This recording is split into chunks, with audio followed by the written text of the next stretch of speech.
The import restriction on solar PV cells. India is right now mostly dependent on the China and Vietnam for the solar cell modules.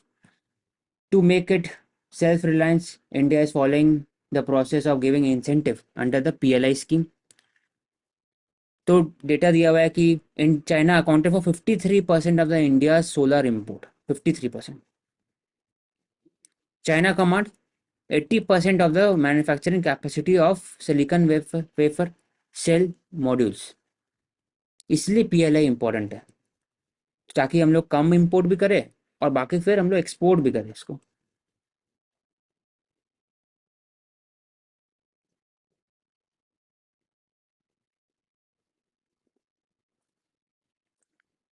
तो पिछले कुछ साल में India ने PLI scheme किया 19,500 crore solar supply के लिए और कस्टम ड्यूटी भी इम्पोज किया on the import so that disincentive मिलना चाहिए जो इम्पोर्टिंग कंपनीज है वो फिर they use local product local manufacturing product. इसलिए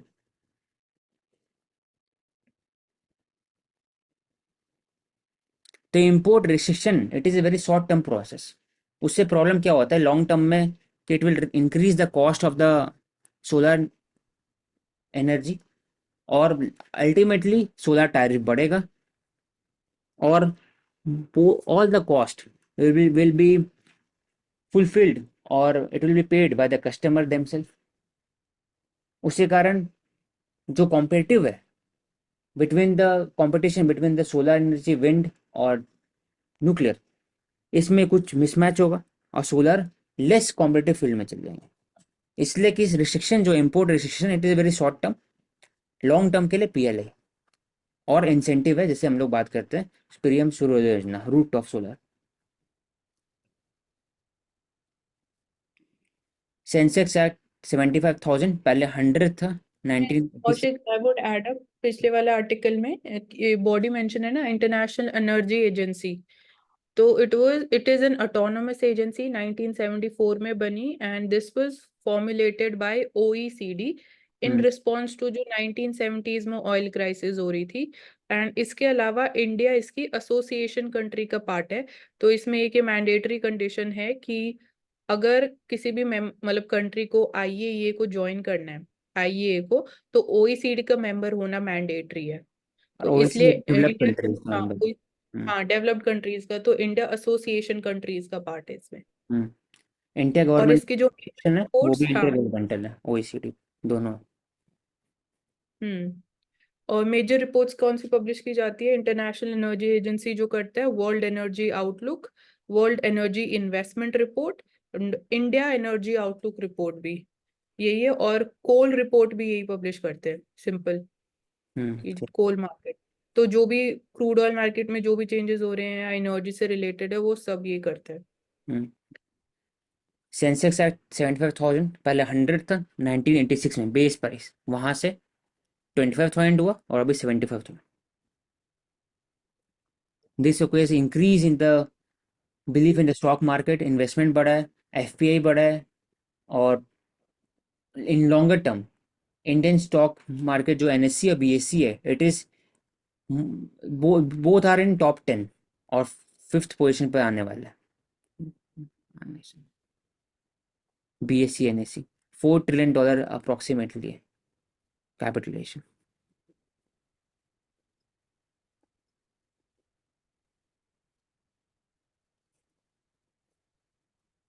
ये इनकम टैक्स से रिलेटेड था कि उन्होंने अपना रिप्रेजेंटेशन ऑफ पीपल्स एक्ट 1951 के अंदर में उनका जो इनकम के बेसिस पर था वो मिसमैच था. तो ये सीबीडीटी क्वेश्चन कर any miss information miss matching the information. तो एक प्रोसेस होता है हर एक कैंडिडेट को देना पड़ता है कितना आप इनकम है कहाँ से प्रॉपर्टी इमूवेबल मूवेबल प्रॉपर्टी कितना है इलेक्शन के पहले. Regarding the Ladakh they are demanding 6 schedule और सेपरेट स्टेटहुड मिलना चाहिए. और सोनम वांगचुक जो 3 इडियट मूवी इनके नाम पे बना था he is leading the protest लेकिन अभी इट वाज कॉल्ड ऑफ. तो इसमें मैं बोलूँगा कि तो उनका भी जो डिमांड है वो पूरा एरोनेस नहीं है ना ही कि बहुत ज़्यादा एक्सट्रीम है. It can be given under six schedule, क्योंकि उनका अपना प्रिस्टीन इन्वायरमेंट है, स्पेसिफिक कल्चर है, ट्रेडिशन है, ट्राइबल्स है। बाहर से जो लोग आते हैं उसी कारण भी कैरिंग कैपेसिटी इम्पैक्ट होता है लद्दाख में। To safeguard Ladakhi aspiration, Ladakhi people और उनका जो विजन है विद द कंट्री, उसको भी सेफ गार्ड करने के लिए सिक्स शेड्यूल के अंदर दे सकते हैं। Rayalaseema, grip of severe heat, जैसे बोला है 43 degree in the first week of the April. इसी कारण ऊपर में डिस्कस हुआ कि heat wave mostly impact women and children, यही कारण this photo showcases that the corridor of the Kolkata's bypass urbanism। Kolkata में, इंडिया में तीन टाइप से अर्बनाइजेशन हुआ। पहला under the British colony, second green revolution और न्यू लिबरेशन 1970s 90s में। उसके बाद फिर न्यू लिबरल पॉलिसीज में न्यू मेट्रोपॉलिटन सिटीज वे formed, Bengaluru, Pune etcetera.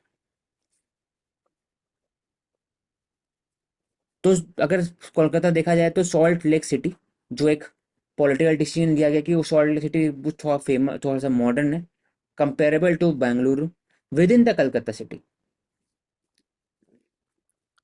Metro भी बैठाया जाएगा वहाँ पर, 7 स्टार होटल, इंटरनेशनल स्कूल सब है उसके अंदर, 40 किलोमीटर स्ट्रेच में। It was meant for the consumption for the rich. High rise building complexes है जहाँ पर डिमार्केशन है बिग सोसाइटी का, boundary, middle income group, lower income group सब में। इसको बोलते हैं अर्बन आउटकास्ट।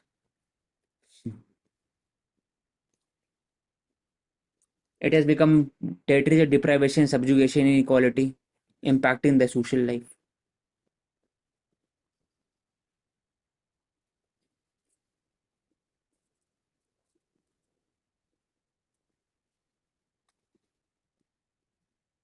तो क्या होना चाहिए अर्बन इंफ्रास्ट्रक्चर डेवलपमेंट में?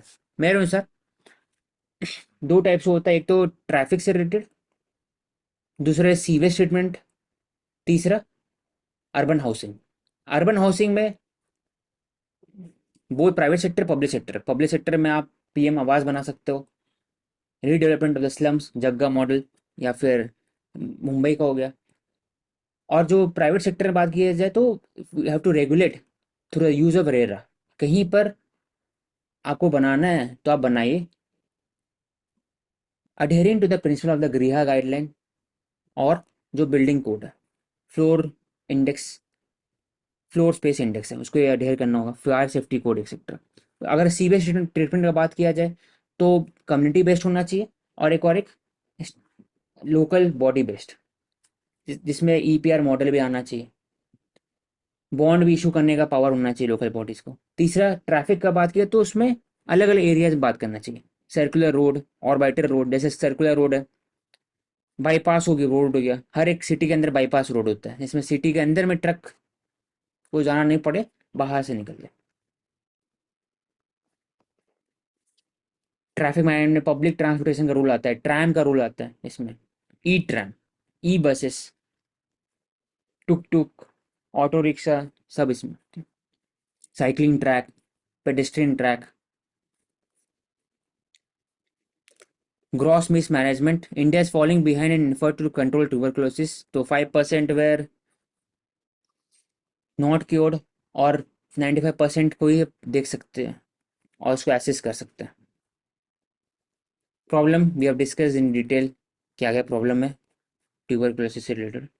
MDR TB, XDR TB, TB के ऊपर एमडीआर होता है, मल्टी ड्रग रेजिस्टेंस, उसके बाद XDR, most of the drug resistance, बहुत हार्मफुल होता है धीरे धीरे। लोग खाते हैं, नहीं खाते हैं, ट्रीटमेंट नहीं होता, अंडर न्यूट्रिशन होता है। नेशनल टीबी कंट्रोल प्रोग्राम है जो बोलता है कि लॉन्ग टर्म में इसको एलिमिनेट करना है 2025 तक। तो क्या आप कंट्रोल कर पाएंगे? तो तब ये मुश्किल है, डेटा नहीं है, 5% डेटा, 5% लोग तो है नहीं डेटा के अंदर में, ट्रैक करते ही नहीं। तो उसका एक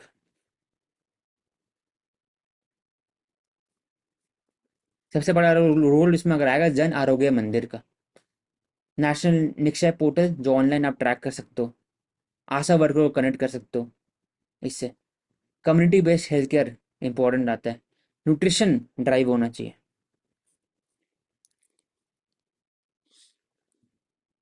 drought stirs political class in Telangana, water, crop के लिए वाटर नहीं है, पानी पीने के लिए नहीं, पानी नहीं है, तब जा करके it creates a political compulsion for both opposition leaders and also the government in power to do something, और उस पर ही पॉलिटिक्स होता है। तो सॉल्यूशन इसमें कैलाशवरम लिफ्ट इरिगेशन प्रोजेक्ट निकला था। लिफ्ट इरिगेशन मतलब with the use of electricity आप water will be drawn from the lake और नियर बाई रिवर, वहां से आप स्टोरेज टैंक पर रख देंगे। Storage tank will be in the higher ground, कुछ हिल पे हो सकते हैं, कहीं पे हो सकते हैं, और फिर ग्रेविटी की मदद से वो स्टोरेज टैंक से धीरे धीरे वाटर सप्लाई किया जाएगा टूवर्ड्स द फील्ड। तो वहाँ से एक मेन जगह पर स्टेशन होगा, वहाँ से फिर छोटे स्टेशन आएंगे, और छोटे वाले स्टेशन से फिर पतले पतले पाइप से फिर हर एक फील्ड को इरिगेट कर सकते हैं, वो लिफ्ट इरिगेशन हो गया।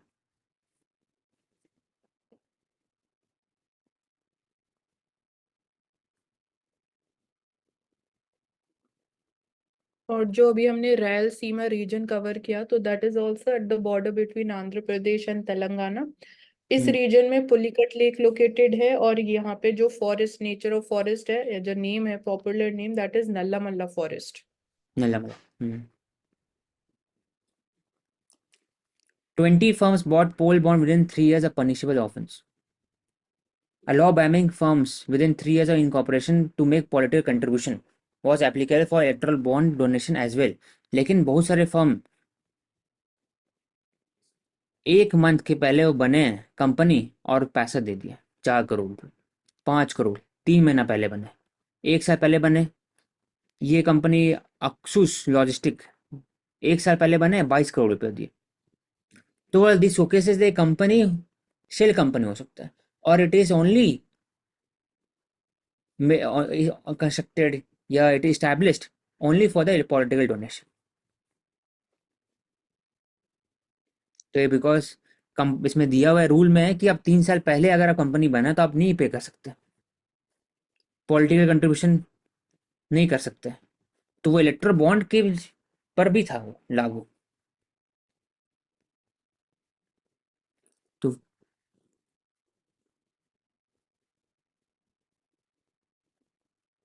यहाँ पर 1985 section 293A, section companies act के अंदर में, यहाँ पर prohibition on the companies making donation to political party in first 3 years continued. अगर कंपनी डोनेट करेंगे 3 साल जस्ट बने उसके अंदर में आप डोनेट कर दिए तो it is a punishable offence. 5 time more amount to be contributed आपको देना पड़ेगा। 6 मंथ के लिए जेल भी हो सकते, एक्सटेंड भी किया, इट में be extend to 6 month, fine 5 गुना ज़्यादा दिया जाएगा। बस ये समझने का कॉन्सेप्ट है। और इसमें एक और इम्पोर्टेंट प्रोविजन जो हटा दिया गया था, कि जो कंपनीज के ऊपर एक पहले लिमिट लगाई गई थी कि आपको 7.5% जो आपका एवरेज नेट प्रॉफिट है ड्यूरिंग द लास्ट 3 इयर्स, आप उतना ही डोनेट कर सकते हो, बट इसको हटा दिया गया। तो इसका मतलब कि लॉस मेकिंग कंपनीज या शेल कंपनीज वो भी डोनेट कर सकती हैं, क्योंकि अब ये मैंडेटरी नहीं है कि आपका प्रॉफिट होना चाहिए लास्ट 3 इयर्स में। अभी नहीं, बस बनना चाहिए, हाँ, लास्ट 3 डोनेट नहीं कर सकते, है ना। हाँ, हाँ। 3 साल नहीं, पहले नहीं, कंपनी ऐसा नहीं। बनना तो डोनेट नहीं कर सकते। हाँ, हाँ, वो भी है, वो एस्पेक्ट भी है। वो वाला बट अब ये aspect है, हटाई लेकिन दी तीन गई, साल तो तक इससे क्या बोल रहे हो? नहीं, मतलब 300 रिटेंड, रिटेंड हुआ है यहाँ पर। मतलब आप जो बोल रहे हो ना, तो वो है कि अब 3 साल पहले जो प्रॉफिट है नहीं है उसे मैटर नहीं करता है, वो सही है। लेकिन जो कंपनी हाँ, सिर्फ वो नया हटा बना दी। है 3 साल पहले, वो डोनेट नहीं कर सकता हम्म। पॉलिटिकल फंडिंग, वो अभी भी रिटेंड है, चाहे फाइनेंस एक्ट में भी रिटेंड और कंपनीज एक्ट में भी रिटेंड हाँ, हुआ। वो डिफरेंट कंडीशन है। प्रॉफिट और लॉस वाला रिटेन वो नहीं है उसमें कोई कॉन्सेप्ट। वो हटा आप दिया। कर सकते हैं, हाँ हटा दिए। कैन जुडिशरी भी इंडिपेंडेंट इन पाकिस्तान? तो ये क्वेश्चन उठता है जुडिशरी के ऊपर, क्योंकि सामने में डी ज्यूरे और डी फैक्टो का कॉन्सेप्ट है। डी ज्यूरे पावर जो है it is on the civilian government, दिखने में पावर किसके हाथ है। डी फैक्टो पावर, जो असली में पावर, रियल पावर किसके हाथ में, मिलिट्री के हाथ में। बस यही जानना है। सेपरेशन ऑफ पावर है, सब चीज़ है, लेकिन जो मिलिट्री रोल प्ले करते हैं with regarding to formation of political parties, और जो लीडर्स होते हैं उनको पैसा देते हैं, creation of the various shell fund, shell company, creation of the various Fauji foundation, जैसे बड़े बड़े इंस्टीट्यूशन है, बिलियन डॉलर कंपनी है, वो फंड देते हैं, पॉलिटिकल फंडिंग देते हैं पॉलिटिकल पार्टीज को। वो फिर इलेक्शन लड़ते हैं, वो फिर लेजिस्लेशन में जाते हैं, और मिलिट्री को बड़े बड़े प्लॉट मिलते हैं, डीएचए, डिफेंस हाउसिंग प्लॉट, एकड़ से मिलते हैं। वहां पर ऐसा है, एक फैक्ट बता देते हैं, ब्रिगेडियर एंड अबव कोई भी अगर रिटायर होंगे तो उनको 5 से 6 एकड़ प्रॉपर्टी मिलेगा मेन जगह पर, और एक बंगलो मिलेगा, हर चीज ब्रिगेडियर अबव। इंडिया में ऐसा कुछ नहीं, चाहे वो ब्रिगेडियर रहे चाहे आर्मी जनरल रहे, कुछ नहीं मिलेगा। तो बहुत डिफरेंस है दोनों कंट्रीज के बीच में।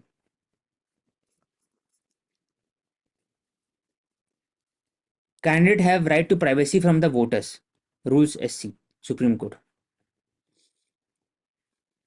Supreme Court has held the election candidate have the right to privacy from voter and need not lay every scrap of his personal life. सही बात है। लाइफ एंड पोजीशन, पास्ट और प्रेजेंट, फॉर एग्जाम्पल किसके साथ संबंध है, किसके साथ आप क्या कहाँ घूमने जा रहे हैं, रात को कहाँ समय बिताते हो, जरूरत नहीं है। बस जरूरत क्या है कि आपका प्रॉपर्टी कितना है। आप पब्लिक ऑफिस में जब आते काम करते हैं, आप ऑफिस के अंदर बैठते हैं, तो आप कितना टाइम डिनोट करते हैं स्पेसिफिक चीज पर, वो है आरटीआई के अंदर में कहाँ खर्च कर रहे हैं, पब्लिक फंड कहाँ खर्च कर, जो भी चीज पब्लिक से रिलेटेड होगा, ऑफिस से रिलेटेड, फंड से रिलेटेड, उसमें पब्लिक का अधिकार है। बाकी अपना पर्सनल लाइफ में किसी वजह आपका वही।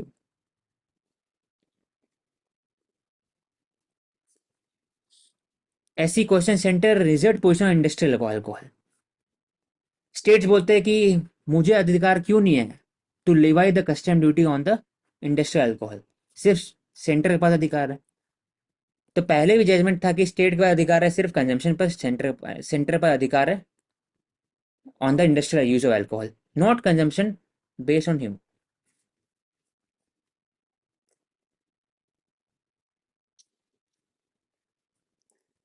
तो अभी 9 जज बेंच बैठे and they are deliberating on the issue। So biofuels में इंडस्ट्रियल अल्कोहल यूज होती है।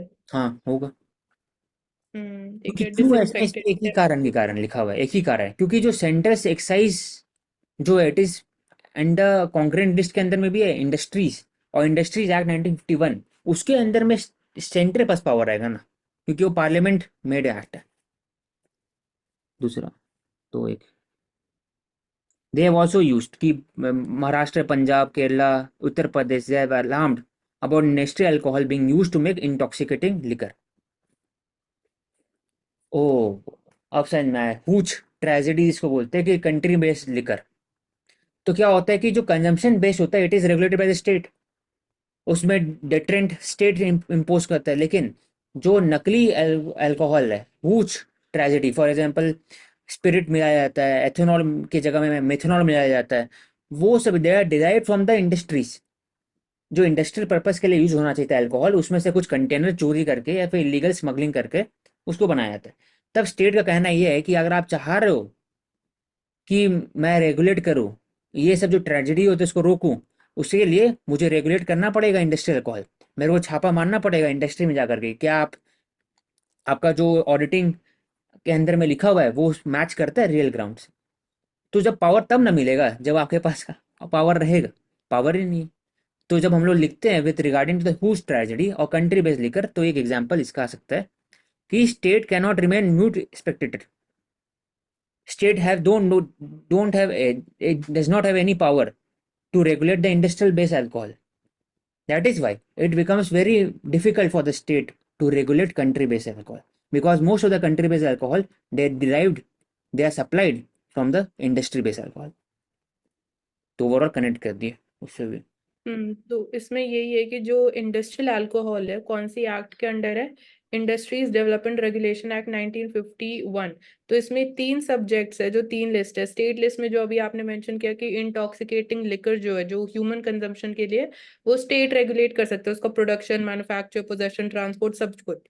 फिर है यूनियन लिस्ट के अंडर जो सब्जेक्ट आता है वो ये है कि it confers upon the parliament the authority to legislate on industries which are deemed expedient in public interest. तो इंडस्ट्रीज के केस में सेंटर है, और कॉन्करेंट लिस्ट में भी एक सब्जेक्ट है, बट अगेन उसमें भी वी कैन से कि जो स्टेट लॉज है वो कॉन्ट्रडिक्ट नहीं कर सकते सेंट्रल लॉज को। तो इसमें दोनों सेंटर एंड स्टेट, लेजिस्लेटर और इंडस्ट्रीज, पर वो ये कि सेंटर विद डोमिनेट या स्टेट काउंटर नहीं जा सकते हैं।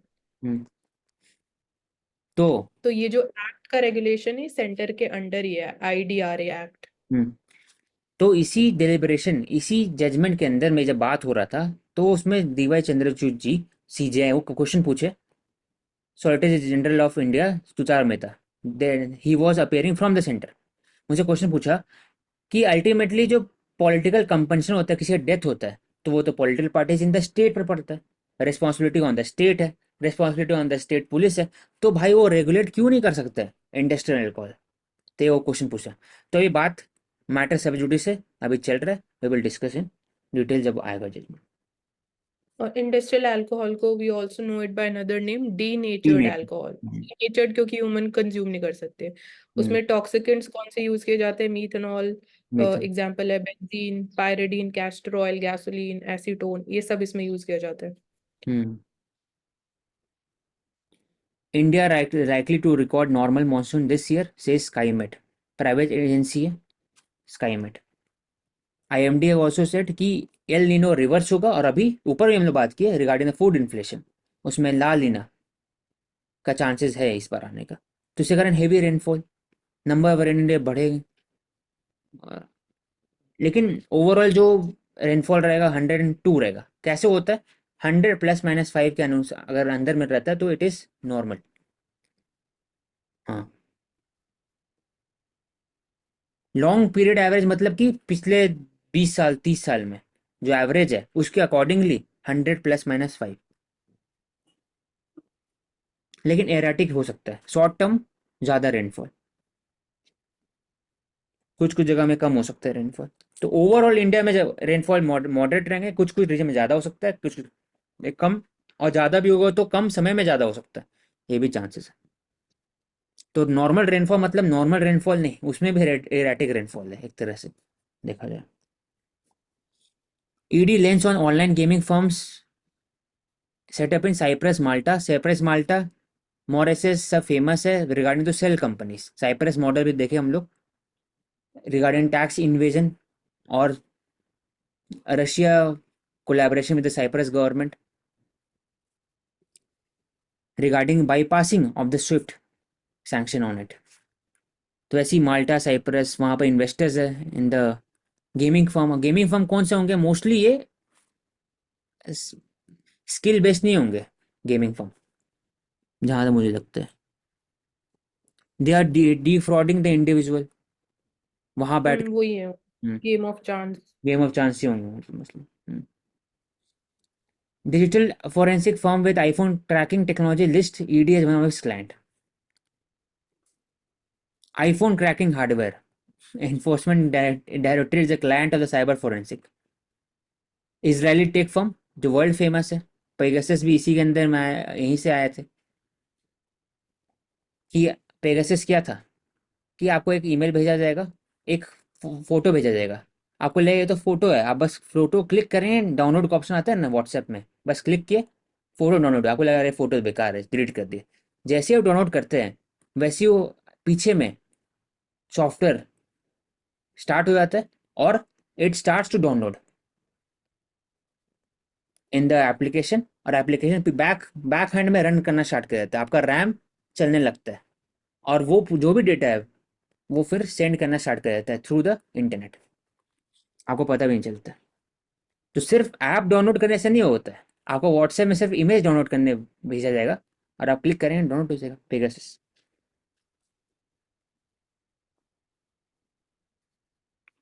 औशक, इसमें माल्टा की लोकेशन कहाँ पे है?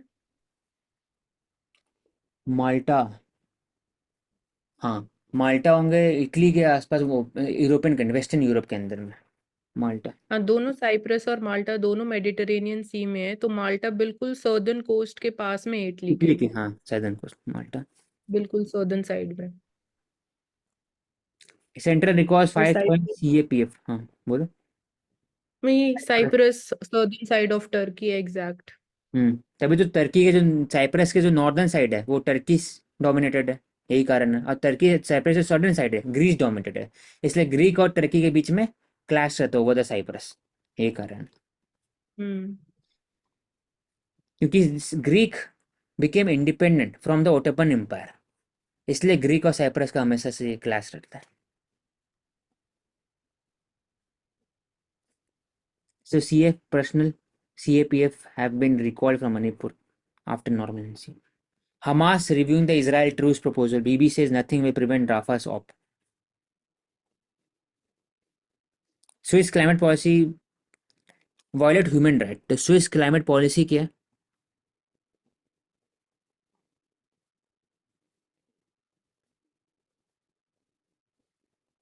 देखना होगा एक बार, इसको मैं लिख लेता हूँ।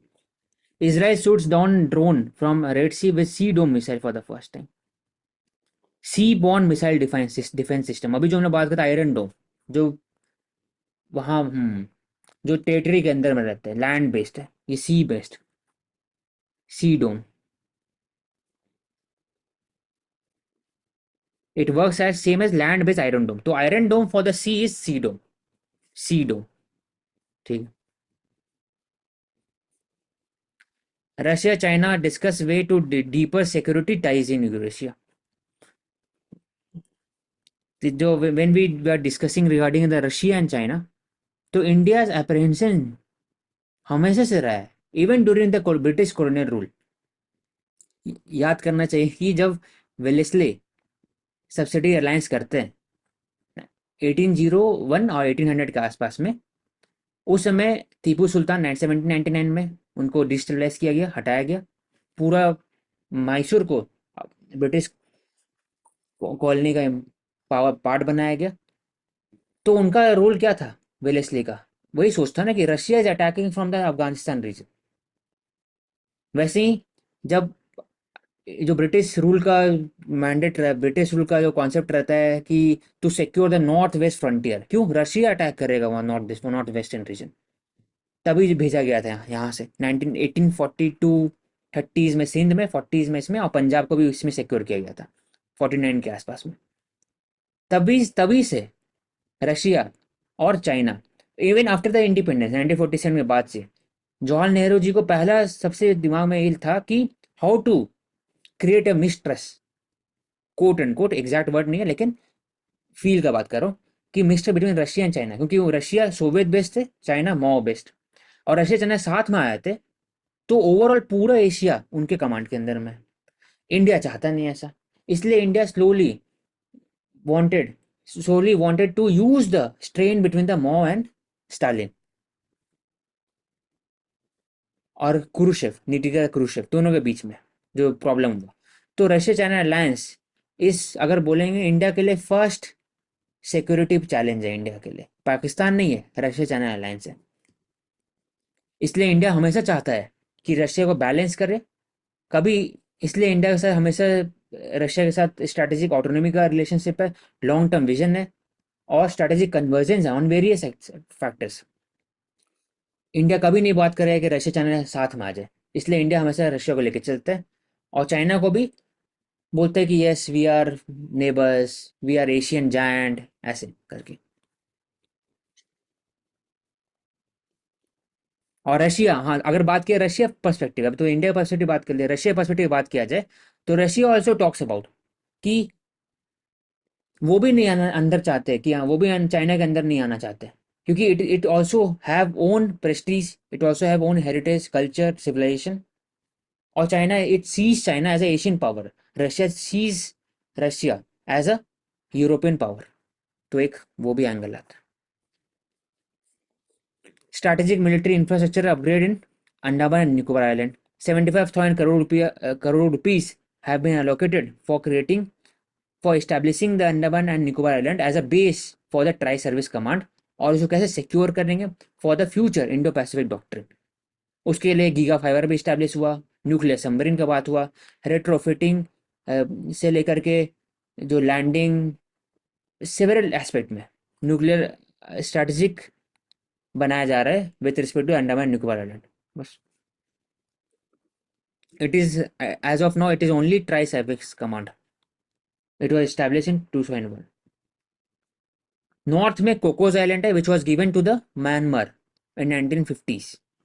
वहां पर Chinese attempting to establish radar और स्पाइंग टेक्नोलॉजी इन दैट। और अंडमान निकोबार के जस्ट ऊपर में, और वो वहां पर ऐसे जगह पर कि पूरे स्पाइंग हो सकता है बे ऑफ बंगाल रीजन में। यहाँ श्री हरिकोटा से आप भेजते हो जीपीए, भेजते हो गगन, यहाँ सैटेलाइट सैटेलाइट भेजते हो, पूरे चेक कर सकते हैं। तो इसलिए इम्पोर्टेंट है अंडमान निकोबार आइलैंड को स्टैब्लिश करना as strategic zone. India as a और सेकेंड। बस I just add up one fact कि जो great Nicobar island development project है, it is been conceived by NITI Aayog. NITI Aayog है। NITI Aayog. Hepatitis B, hepatitis B C A होता है। तो इसमें जो एक ही है बी है जिसमें आप वैक्सीनेशन कर सकते हैं, बाकी से में नहीं कर सकते। एक second.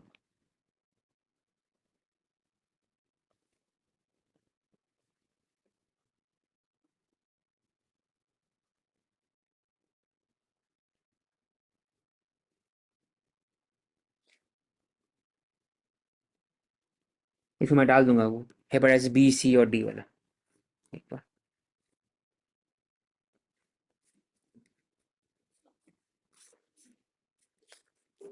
We have discussed this one. Nepotism is the lowest and least imaginative form of corruption. Mansi, you can continue. 1 minute के लिए।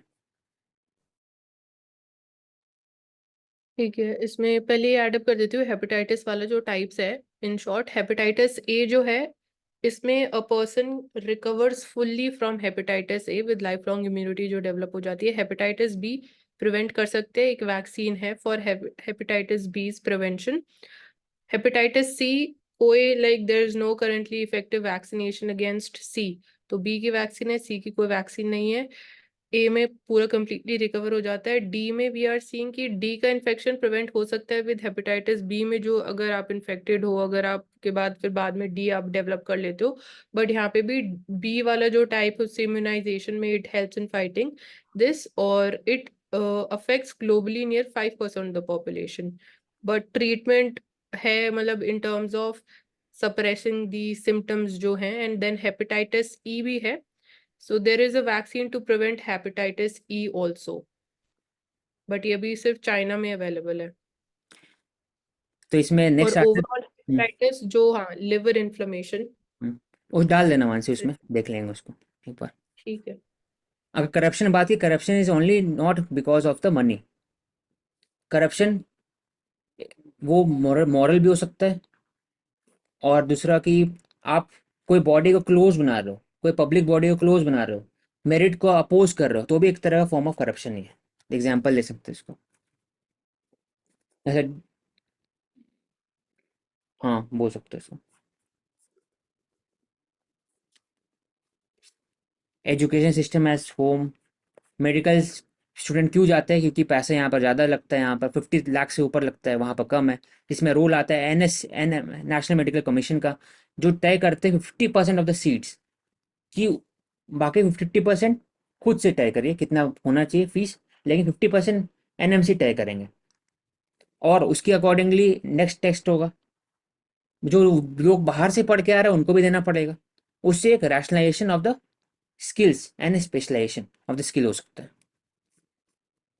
अगर बोला जाए एक ही है, एक सीट का अवेलेबिलिटी का इशू है, दूसरा कि पैसे ज़्यादा लगते हैं इंडिया में, इसलिए बाहर जाते हैं पढ़ने। मोस्ट ऑफली यूक्रेन में, क्योंकि यूक्रेन में सस्ता है। बहुत सारे private college district to serve them under served area. Linking करने बात हो रहा था, लेकिन लोग जाते नहीं यहाँ करने के लिए।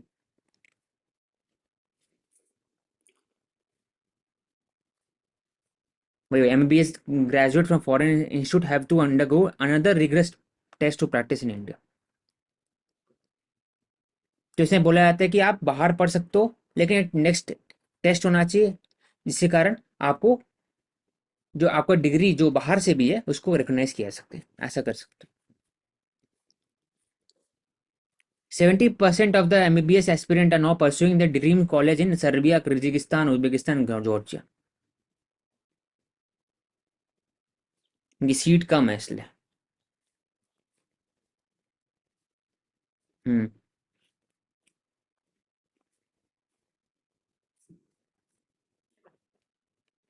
Don't blame the elite. They ask the question that political leaders have no answer to.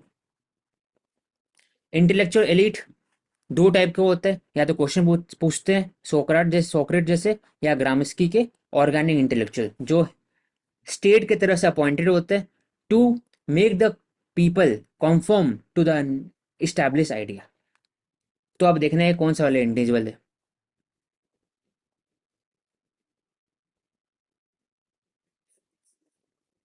We have discussed this one.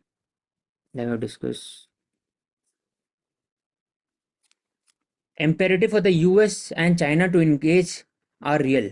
Contradiction क्या है वॉशिंगटन और बीजिंग के बीच में? कॉन्ट्राडिक्शन तो बात हमेशा करते हैं जहां पर, लेकिन इम्पेरेटिव क्या है, साथ में क्यों आना चाहते हैं वो बात करते हैं, क्योंकि वो कम डिस्कस करते हैं उसको। पहला एक ये है कि दोनों चाहते हैं कि बाइपोलर वर्ल्ड होना चाहिए, क्योंकि दोनों का अपना स्फीयर इन्फ्लुएंस हो जाएगा। हर कंट्री या तो तुम्हारे साथ या मेरे साथ, ऐसा वाले सिस्टम पे यूएस और चाइना दोनों थ्राइव करते हैं। हर कंट्री अलाइन होना स्टार्ट कर दें, इसलिए यूएस चाइना दोनों सपोर्ट करते हैं बाइपोलर वर्ल्ड। इंडिया ने सपोर्ट करता है मल्टीपोलर वर्ल्ड। दूसरे, चाइना और यूएस दोनों को काम करना होगा with respect to climate change, तभी डील हो सकता है लॉन्ग टर्म। तीसरा बोल सकते हैं कि mostly US is depend on the manufacturing base in China, Tesla, Apple से लेकर बड़े बड़े कंपनीज।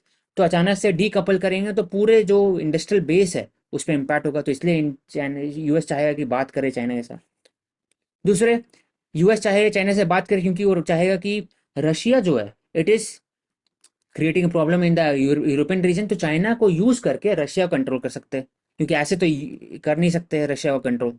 तो through the use of China it can control Russia, इसके कारण आ सकता है। इंडिया का बात किया है इस साथ ही साथ डाइवर्जेंस कहाँ कहाँ पर है, चाइना को कंट्रोल करना in Indo Pacific region, creation of cheap for to diversify the silicon making companies, China plus one strategy, Quad, minilateralism example है। जापान और ऑस्ट्रेलिया को इंक्लूड करने का बात हो रहा है, एंड ऑकस इंडिया के साथ बात हो रहा है, लॉजिस्टिक, एलोमिया, लिमोए, बेका एक्सेट्रा बाकी सब। फिर जो लोग MRO बात की, मेंटेनेंस, रिपेयर एंड ऑपरेशन, तो उसमें भी यूएस का रोल रहा है ताकि इंडो पैसिफिक डॉक्ट्रिन में इंक्लूड कर दे, इंटीग्रेट कर दे, एशियन पार्टनर को कोऑपरेट करे अलग अलग एरिया से। तो कोलैबोरेशन बात की और एंटी दोनों बात की। फूड क्यों इंपॉर्टेंट है कल्चर के दौरान? इट क्रिएट्स अ ब्रदरहुड, आपस में बैठ के खाते हैं, मनाते हैं, शेयर करते हैं हैप्पीनेस विद ईच अदर। तो फूड, इसलिए हम लोग बोलते हैं हमेशा, जब हम लोग बोलते हैं कि we have to break the social stereotype, stigma and discrimination society, तो आपको इंटर डाइनिंग होना चाहिए, इंटर कास्ट डाइनिंग होना चाहिए, यही कारण है। मनी बॉल एक एग्जाम्पल है with regarding to use of the data analytics, data को यूज कर कैसे गेम जीतते हैं वो दिखाते हैं इसमें। कोई अगर देखा है मनी बॉल तो अच्छा एग्जाम्पल है कि कंप्यूटर से कैसे गेम जीत सकते हैं। बास्केटबॉल, कोई एक एंगल से बास्केटबॉल फेंका जाएगा, कोई एक एंगल से गेम खेला जाएगा, हर एक के पीछे में एक एंगल है, एक स्पीड है, वेलोसिटी है, उसको डिराइव कर सकते हैं विद द कंप्यूटर। हर एक इंसान का अपना अपना मेरिट डिमेरिट है, उसके हिसाब से हम लोग बता सकते हैं कि कौन आदमी जा सकता है कौन। तो ये यूज मनी बॉल का कॉन्सेप्ट यूज होता है फुटबॉल में भी, क्रिकेट में भी, किसको चुनना है किसको नहीं चुनना है।